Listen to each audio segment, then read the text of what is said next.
The cold wasn't just outside. It was a physical presence inside the house, sharp and predatory. It crept under doorways, through floorboards, stealing the warmth from our very bodies. My husband Mark's parents, Arthur and Helen, huddled together on the sofa, buried under a mountain of blankets, their faces pale, their breath misting in the frigid air of their own living room. This wasn't just a heating failure during the worst blizzard in memory. This felt targeted, deliberate. We knew deep down who was likely responsible. The only people cruel enough, greedy enough to orchestrate something like this. Mark's own brother and sister-in-law. They must have pictured us shivering, desperate, finally broken, ready to hand over control of Arthur and Helen's lives, their home, their savings, just to escape the icy prison they trapped us in. They thought they were smart, calculated, untouchable. They were wrong. They'd forgotten about Mark's past, the discipline and the bonds forged years ago in the military. They had absolutely no idea that one of those old bonds connected us directly to the one state agency perfectly equipped to deal with their specific brand of heartless cruelty. They thought they were creating a crisis. They had no clue they were actually stepping into a perfectly laid trap, orchestrated by someone who considered my husband a brother in arms, and who had the power to bring their world crashing down in spectacular fashion. My name is Sarah. Until recently, my life felt settled. I'm a graphic designer, used to dealing with deadlines and demanding clients, but always finding peace in the quiet rhythm of home life with my husband, Mark. That rhythm changed when Mark took early retirement. Not to play golf, but because his parents, Arthur and Helen, needed him. They needed us. They'd reached that point where age begins to steal independence, piece by piece. Arthur, once strong and capable, a man who loved the smell of sawdust and oil in his workshop, was now slowed by crippling arthritis and frustrating lapses in memory. Helen, who used to light up her bridge games with laughter, had become unsteady and frail after a bad fall nearly a year prior. They fiercely resisted talk of a nursing home. This house, a cozy two-story colonial in a quiet suburb, was their anchor, steeped in 60 years of memories. Wedding photos on the mantelpiece, crayon marks hidden behind a bookshelf from when Mark and David were small, the lingering scent of roses Helen loved. So we made the decision. We packed up our apartment and moved into their downstairs den, converting it into a small living space for ourselves. It felt right. Necessary. Our days became a gentle routine of care, preparing meals that were easy for them to manage, sorting pills into organizers, driving to endless doctor appointments, and listening patiently as Arthur recounted tales of his time in the service, stories Mark knew by heart, but always listened to as if hearing them for the first time.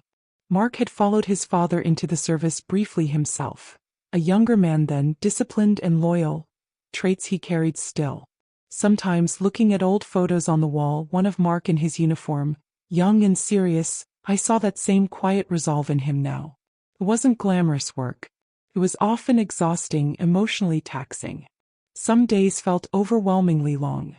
But seeing the gratitude in Arthur's eyes, the relief that washed over Helen's face knowing she could stay in her own bed, that filled a space inside me. We were providing comfort, dignity, safety. We were a shield around them. We just hadn't anticipated the attack coming from inside the family circle. Mark's older brother, David, is different. David always seemed to chase the next shiny thing. Bigger house, faster car, more exotic vacation photos plastered all over his social media. He married Susan, a woman whose perfectly sculpted smile never seemed genuine, whose compliments always felt laced with subtle digs. They lived an hour away in a house far too large for two people, their visits to Arthur and Helen feeling more like brief, obligatory check-ins than genuine connection. They'd breeze in with expensive, impersonal gifts, a complex electronic gadget for Arthur whose hands shook too much, a trendy cashmere scarf for Helen who preferred her worn, comfortable cardigans. Then they'd breeze out again, leaving behind a faint trail of expensive perfume and a lingering sense of unease. The first real warning sign flared about 2 months after we moved in. David and Susan joined us for Sunday dinner. Halfway through Helen's famous pot roast, David started swirling his wine, adopting his concerned advisor tone. "You know, Dad," he said, glancing around the familiar dining room as if seeing it for the first time, This house is getting to be quite the burden. The taxes alone, and the upkeep on a place this old. Susan jumped in smoothly. And it's just so big for you two rattling around. Wouldn't you be happier somewhere cozier? Easier to manage? We actually toured a lovely new assisted living community near us. Very secure, top-notch facilities. Arthur just mumbled something non-committal, pushing his peas around his plate. Helen looked distressed. Oh, but David dear, this is our home. We've been here forever. Memories are wonderful, Mom, but they don't patch the roof, David retorted, his voice hardening slightly. Mark stiffened beside me. They're managing fine, David, Mark said, his tone low but firm, a clear warning. Sarah and I are here. We've got things covered. David forced a smile, clapping Mark on the back. Of course, little brother. It's admirable, really. Such a sacrifice. But we need to be realistic. Think long-term. What's the actual plan here? It felt less like caring inquiry and more like a hostile takeover bid disguised as family concern. A few days later, David called Mark, pushing for a formal appraisal of the house just for insurance purposes, you know. Mark shut it down firmly. But the seed was planted. They weren't seeing parents who needed care. They were seeing an asset, an obstacle to their inheritance. A cold knot formed in my gut. Something felt deeply wrong. After that dinner, the atmosphere thickened. David and Susan's visits became a little more frequent, but their agenda felt increasingly naked. They weren't checking on Arthur and Helen. They were checking up on them, probing for weaknesses, subtly undermining our efforts. Susan would sweep in with a box of bakery cookies, cooing over Helen.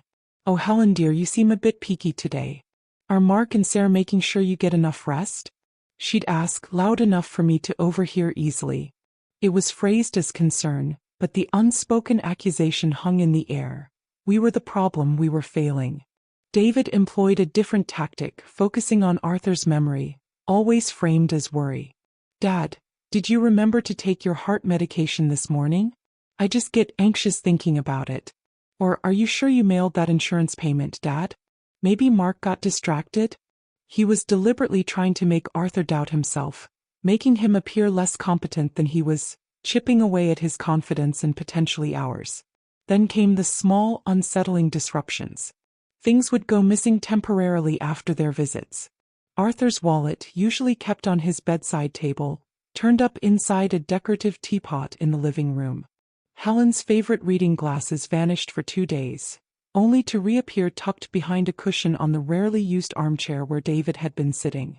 It felt like psychological warfare, designed to create chaos and confusion, to build a narrative that Arthur and Helen were incapable of managing their lives, thus justifying intervention, their intervention. Mark confronted David one afternoon. David had spent an hour supposedly helping Arthur sort through medical bills, leaving them in a state of near-total disarray. Cut it out, Dave, Mark said, his voice tight with controlled anger. What game are you playing? David affected wounded innocence. Game? I'm just trying to lend a hand. You seem really stressed, Mark. Maybe this whole situation is getting to be too much for you and Sarah? No shame in admitting that. His eyes, however, held a calculating glint, devoid of any real sympathy. The passive aggression became a constant hum beneath the surface of our lives. Casual remarks about the financial burden of the house, dropped hints to old family friends about how worried they were, subtle suggestions that maybe we weren't equipped for the long haul. It was a calculated campaign to isolate Arthur and Helen, discredit us, and position themselves as the saviors in waiting. Enough was enough. We started keeping a detailed log. Dates, times, specific comments, the bizarre misplacements. Mark, drawing perhaps on that old military discipline, became meticulous about documenting everything. We even installed a small, motion-activated camera disguised as an air freshener in the main hallway. It felt like a violation of trust in his parents' home, but the growing certainty that David and Susan were plotting something truly malicious overshadowed our discomfort. We could feel the pressure building, the storm gathering, but we still hadn't grasped just how cold-blooded they were prepared to be. The weather forecast turned dire. Meteorologists were calling it a generational blizzard, a monster storm bearing down on our region with terrifying predictions. Feet of snow, crippling winds, widespread and prolonged power outages. We immediately shifted into high alert prep mode. Extra batteries, flashlights on every floor, stocking up on bottled water and non-perishable food, digging out the heaviest quilts and thermal wear for Arthur and Helen. Just hours before the snow was set to begin, David and Susan's gleaming SUV pulled into the driveway. Their arrival felt jarringly sudden, unnervingly convenient. "Thought we'd come give you guys a hand getting ready," David boomed, shaking snow from his expensive parka onto the welcome mat. Susan, radiating insincere warmth, rushed towards Helen. "You poor dears. Must be so nerve-wracking facing this storm alone." Mark and I exchanged a silent, wary look. This felt staged. They spent the next hour ostensibly helping. David made a big show of insisting he check the basement, the furnace room specifically. "Gotta make sure those pipes are insulated right. Wouldn't want a burst pipe on top of everything else," he declared, disappearing downstairs for a suspiciously long time. Upstairs, Susan assisted me in the kitchen, mostly by rearranging canned goods I'd already organized and offering patronizing advice. "Are you absolutely positive you have enough blankets, Sarah?" she asked, her voice syrupy sweet. "Elderly people feel the cold so dreadfully, you know." I managed a tight smile and thanked her through gritted teeth. They left just as the first icy flakes began swirling down, driven by a rising wind. "Call us if you need anything," Susan trilled. "Stay warm," David added, flashing a smile that didn't reach his eyes. It sent a shiver down my spine that had nothing to do with the dropping temperature. That night, the storm hit like a physical blow. Snow piled relentlessly against the windows, visibility dropped to zero, and the wind howled like a hungry wolf, rattling the old house's bones. The lights flickered once, twice, plunging us into momentary darkness that tightened our chests, but then they steadied. The power grid miraculously was holding. We allowed ourselves a small sigh of relief. But our relief was short-lived. Around 9 o'clock, amidst the roar of the blizzard, another sound abruptly ceased, the comforting, life-sustaining hum of the furnace. It didn't sputter or fail gradually. It stopped. Utter silence from the vents. A heavy, penetrating chill immediately began to seep into the room. "Maybe a breaker tripped?" I suggested, trying to keep the panic from my voice. Mark grabbed a heavy flashlight and headed down the basement stairs. The beam cut through the dusty darkness. He was back in less than 5 minutes, his face pale, his jaw set in grim lines. "It's not the breaker, Sarah," he said, his voice dangerously low. "The pilot light's out fine. But the ignition assembly, it looks broken. Like someone took a pair of pliers to it. And the emergency shut-off valve." He trailed off, shaking his head. "Looks tampered with." The cold dread that washed over me was absolute. Tampered with. Deliberately damaged. "David. Down here just hours ago. Insisting on checking the furnace." My blood ran cold. We rushed to the thermostat. Dead. Mark tried the landline. No dial tone. He fought his way through the accumulating snowdrift on the back porch to check the exterior phone junction box. He came back inside, brushing snow off his shoulders, his expression thunderous. "Wires cut. Clean cut." Panic clawed at my throat. No heat. No landline. Cell service was non-existent inside the house thanks to the storm's interference. Outside, the world had disappeared into a white maelstrom. We were utterly stranded, cut off, in a rapidly freezing house with 2 vulnerable elderly people. The cruelty of it was breathtaking. David and Susan hadn't just neglected to help. They had actively, maliciously sabotaged the house's essential systems. Their plan was horrifyingly clear. Create an undeniable crisis. Let the house become dangerously cold, forcing us to eventually make a desperate 911 call if we could even get a signal.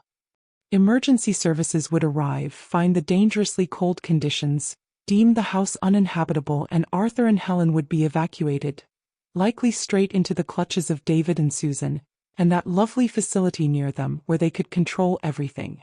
Their finances. Their lives. We piled every blanket, quilt, and spare coat onto Arthur and Helen. They were shivering uncontrollably, their lips tinged blue. Helen started coughing, a shallow, worrying rasp. Arthur seemed confused, muttering about drafts and leaky windows. The thermometer we kept on the mantelpiece read 42 degrees Fahrenheit and was still dropping. We were losing the battle against the cold. Mark paced the living room, a caged storm of fury and helplessness. He kept checking his cell phone, holding it up near windows, desperate for a signal. They did this, he repeated, his voice raw. My own brother. He did this to Mom and Dad. Then he stopped dead. His eyes unfocused for a second, staring past me, searching through decades of memory. Wait, he breathed. Wait just a damn minute. Jack Reynolds. Who's Jack Reynolds? I whispered, my teeth chattering.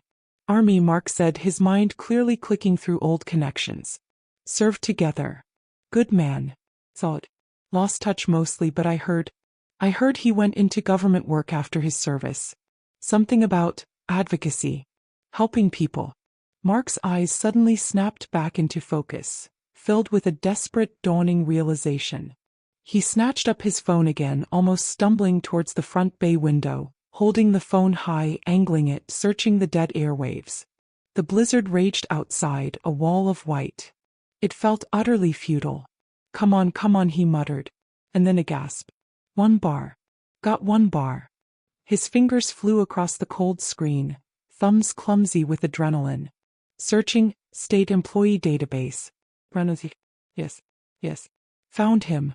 He spun the phone around, shoving it towards me. My eyes scanned the official-looking webpage. A picture of a stern but resolute man in a suit stared back. And beneath the name, a title that made my heart slam against my ribs, sending a jolt of pure, unadulterated adrenaline through my frozen limbs. Jack Reynolds. Director. State Department of Health and Human Services, Division of Elder Abuse and Neglect Prevention. It was almost too perfect to believe.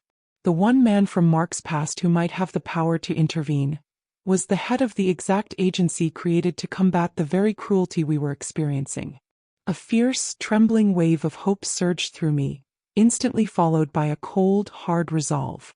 This wasn't just about surviving the night anymore. This was about payback. Mark, I urged, my voice thick with emotion. Call him. Right now.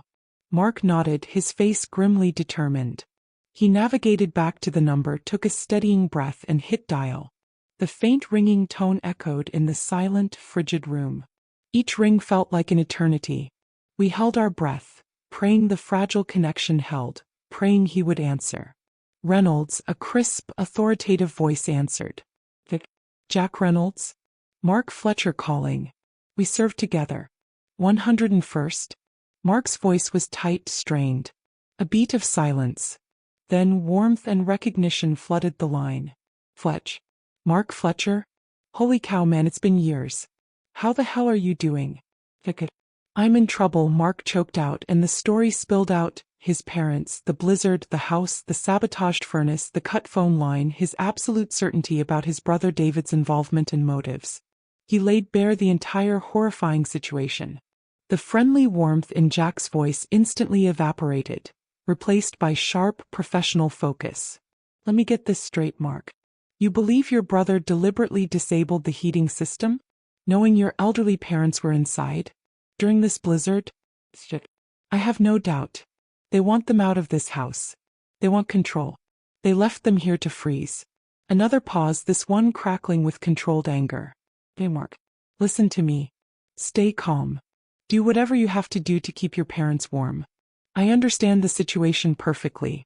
Travel is gridlocked, but this elevates things. This is priority 1. I'm activating my emergency response team now. We will find a way to get to you. Mark. Yeah. Mark breathed. When your brother and his wife show up, and trust me, Fletch, they will show up eventually, playing the concerned heroes. You let them. Act relieved. Act desperate if you have to. Let them walk right into the narrative they think they're controlling. My people will handle the rest. Jack's voice was steel. Nobody pulls this crap on vulnerable seniors on my watch. Especially not on the family of someone I served with. We'll deal with them. The call ended. The single bar of signal winked out. But the atmosphere in the room had irrevocably changed. The crushing weight of despair lifted, replaced by a simmering righteous fury and a grim sense of anticipation. Help wasn't just coming. Justice was coming. David and Susan thought their endgame was in sight. They had no idea the real game was just beginning and they were the pawns. We just needed to endure the cold a little longer. The next 12 hours were a grim test of endurance. We huddled together, rotating hot water bottles filled from pots boiled on the small gas camping stove we found in the garage, forcing down lukewarm soup, constantly monitoring Arthur and Helen. Helen's cough persisted, a shallow, worrying sound in the stillness. Arthur drifted in and out of coherence. The cold was relentless, seeping into our bones, making every movement an effort. The waiting was agonizing. Finally, as dawn broke gray and bleak, the fury of the blizzard began to subside. The wind still moaned, but the blinding snowfall eased. Then the most beautiful sound we'd ever heard, the distant rumble and scrape of heavy machinery. Snowplows. The outside world was slowly clawing its way back. Around noon, exhaustion weighing heavily on us, a high-end SUV crunched its way up the partially cleared driveway. David and Susan. Right on schedule. They emerged looking like catalog models for Arctic wear, their faces carefully arranged into masks of deep concern. David pounded on the door. Dad, Mark, Sarah, are you okay in there? We were frantic. Power was out all over, couldn't get a signal. A bald-faced lie, delivered with theatrical urgency. Mark pulled the door open, his expression carefully neutral, exhausted but wary. David, Susan, come in. It's freezing. The heat went out last night. Oh, you poor things. Susan cried, rushing past Mark, her eyes darting around the frigid room, taking in the piles of blankets, the shivering forms on the sofa. It felt like she was assessing the damage, gauging their success. Helen.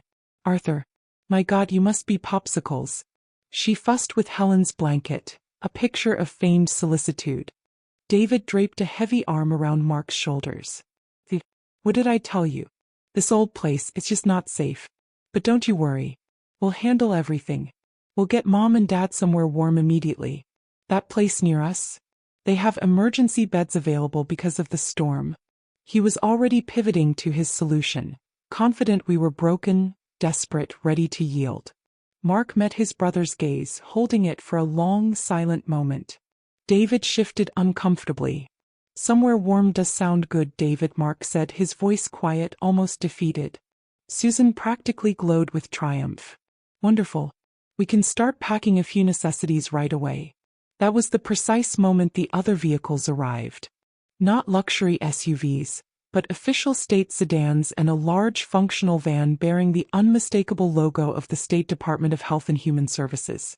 They pulled in quietly but purposefully behind David's ostentatious vehicle. Several people emerged, clad in practical winter gear, moving with professional urgency. Leading them was the man from the website photo, his expression grimly determined. Jack Reynolds.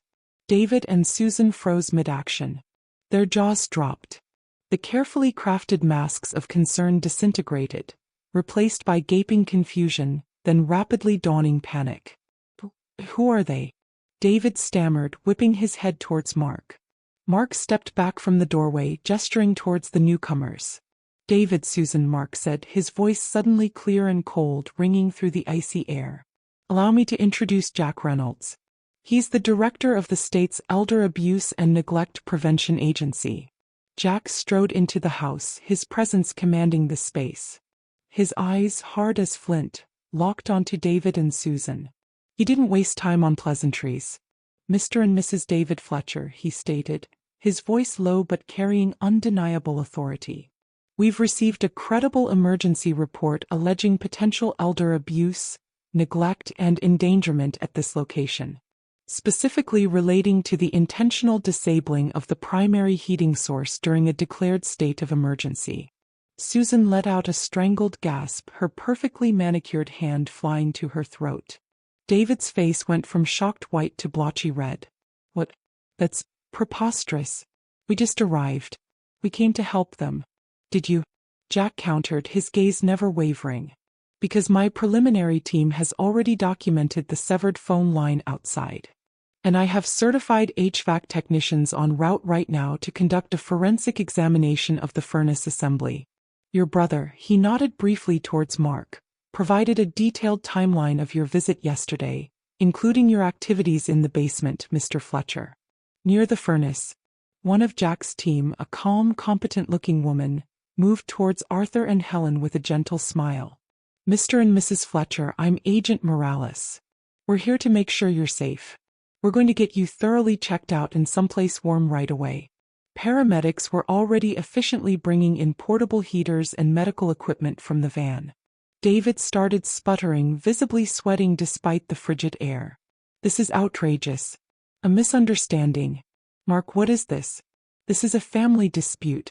Deliberately endangering vulnerable adults, potentially causing fatal hypothermia, isn't a family dispute, Mr. Fletcher. Jack cut him off sharply, his voice like ice. It's a serious crime. We've also received information concerning a pattern of undue influence regarding your parents' assets and estate planning. Rest assured, we will be thoroughly investigating those allegations as well. Susan dissolved into panicked sobs, loud, theatrical, but underpinned by genuine terror this time. We didn't do anything wrong. Mark and Sarah are lying. They just want the house, they always have. My investigators have objective methods for determining the facts, Mrs. Fletcher, Jack said coolly. Examining the furnace for tool marks and deliberately damaged components. Verifying your phone records against your claim of being unreachable. Interviewing neighbors about prior statements you may have made regarding your parents' care and finances. The last vestiges of color drained from David's face. He looked utterly cornered, trapped between the official presence of the state agency and the cold fury in his brother's eyes. He opened his mouth, maybe to bluster, maybe to beg, but no sound came out. He shot a desperate glance at Susan, then back at Jack, his carefully constructed world visibly shattering around him. The smug perpetrators had become the deer in the headlights. Watching the realization of their catastrophic miscalculation dawn on their faces, seeing the panic replace the arrogance, it was a moment of freezing, righteous, and deeply satisfying clarity. The chill they'd intended for us had finally found its true home. The hours that followed were a blur of calm, professional activity. Jack's team moved with purpose. Arthur and Helen were carefully examined by the paramedics. Though shaken and suffering from cold exposure, particularly Helen with her persistent cough, they were deemed stable.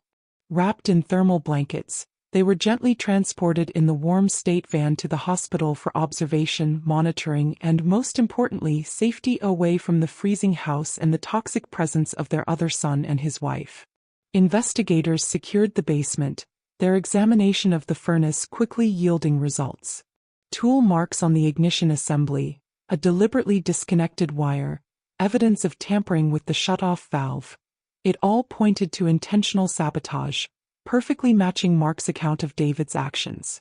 The cleanly cut phone line outside was meticulously documented. David and Susan were separated and formally interviewed by stern-faced investigators. Their fabricated story of concern quickly fell apart under pressure, dissolving into contradictions, blame-shifting, and panicked denials. Their masks were gone. Only greed and fear remained.